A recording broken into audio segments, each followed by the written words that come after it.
আমার চ্যানেলে তোমাদের সকলকে স্বাগত। আজ আমরা ক্লাস 4-এর রায়ান মার্টিন প্রশ্নবিচিত্রা থেকে পরিবেশের প্রথম পর্যায়ক্রমিক মূল্যায়নের শেষ তথা 13 নম্বর স্কুল সলভ করব। তোমরা যারা বাকি সেটগুলো দেখোনি তারা চ্যানেলের প্লেলিস্টে যাবে, ওখান থেকে তোমরা বাকি সেটগুলো দেখে নেবে।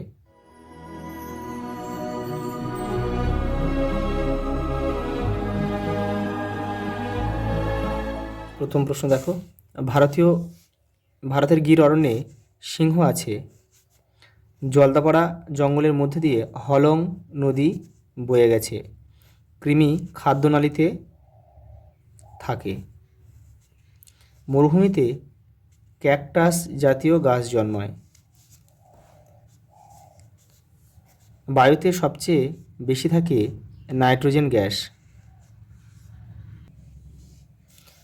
শূন্যস্থান পূরণ করো। দেখো, উদ্ভিদের পাতায় ক্লোরোফিল থাকে।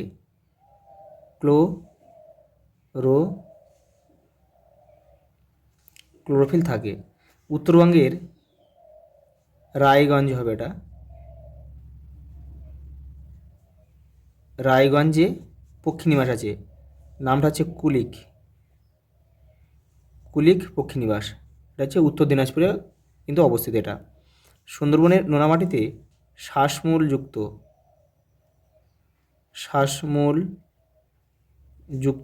গাছ দেখা যায়। পরেরটা দেখো, কলকাতার পাশ দিয়ে হুগলি নদী বয়ে গেছে, যেটা আমরা কিন্তু গঙ্গা নামে চিনি। পরেরটা দেখো, একসময় মরিশাসে লক্ষ লক্ষ ডোডো বাস করত। ডোডো এক ধরনের পাখি। ড্যাশ হলো আমাদের শরীরের সবচেয়ে শক্ত অংশ, এনামেল। দাঁতে থাকে কিন্তু। পরেরটা দেখো, যেটি বেমানান সেটির তলায় দাগ দাও। বৃহদ্রন্ত, হৃৎপিণ্ড, পাকস্থলী আর ক্ষুদ্রতন্ত্র। এই হৃৎপিণ্ডটা বাদ যাবে, এটা রক্ত সংবহন তন্ত্রের সঙ্গে যুক্ত। আর বাদ বাকি যে তিনটে রয়েছে এগুলো পরিপাক তন্ত্রের সঙ্গে যুক্ত, মানে খাবার হজম করে আর কি। টিকটিকি, কচ্ছপ, কেন্ন, গিরগিটি। তাই এখানে কেন্নটা বাদ যাবে, এটা সন্ধিপদ প্রাণী। পরেরটা দেখো, ব্যাঙের ছাতা, পাইন, শালিক, গরান। এখানে শালিকটা বাদ যাবে, এটা পাখি রয়েছে আর বাদ বাকি সব উদ্ভিদ রয়েছে। অক্সিজেন, নাইট্রোজেন, কাঠ, কার্বন ডাইঅক্সাইড। এই কাঠটা বাদ যাবে, এই বাদ বাকি তিনটে গ্যাস রয়েছে। ঠিক ভুল দিয়েছে দেখো, শ্যাওলা একটি জড় পদার্থ। এটা কিন্তু ভুল, কারণ শ্যাওলা কিন্তু একটা উদ্ভিদ। প্রত্যেক বস্তুর কিছুটা ভর আছে, এটা সঠিক। আরশোলার শিরদাঁড়া আছে, এটা ভুল। নাইট্রোজেন গ্যাস আমাদের শরীরের পক্ষে অত্যন্ত প্রয়োজন, এটা ভুল। এটা নাইট্রোজেন, এটা অক্সিজেন হবে। অক্সিজেন হলে বাক্যটা সঠিক হতো। তারপর এটা দেখো, ডান দিক বাম দিক দিয়েছে। শরৎকালে কাশ ফুল ফোটে, এখানে আমরা ক লিখব, কেউ তীর চিহ্ন দিয়ে কিন্তু মেলাবে না। দেখো, মরুভূমির জাহাজ উটকে বলে, তাহলে এখানে আমরা কী লিখব, খ। দেখো, জলে ভাসমান গাছ হচ্ছে কচুরিপানা, গ লেখো এখানে।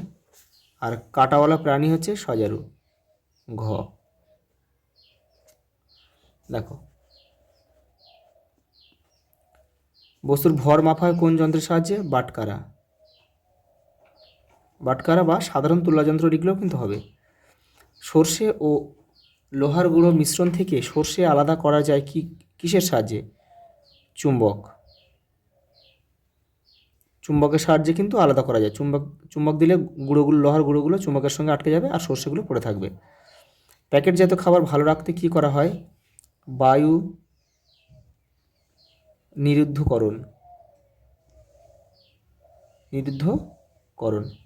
অর্থাৎ প্যাকেটের মধ্যে যাতে বায়ু প্রবেশ না করে সে ব্যবস্থা কিন্তু করা হয়।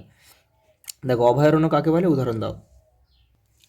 এই দেখো, অভয়ারণ্য কাকে বলে উদাহরণ দাও। যেখানে লুপ্তপ্রায় প্রজাতির সুরক্ষা ও উন্নয়নের দিকে লক্ষ্য রাখা হয় তাকে কিন্তু অভয়ারণ্য বলে।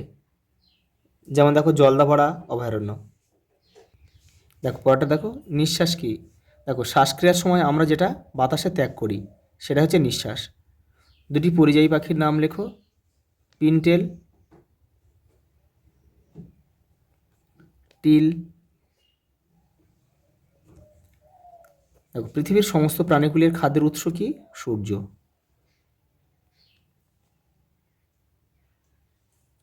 আজ এই পর্যন্ত, দেখা হবে পরের ভিডিওতে।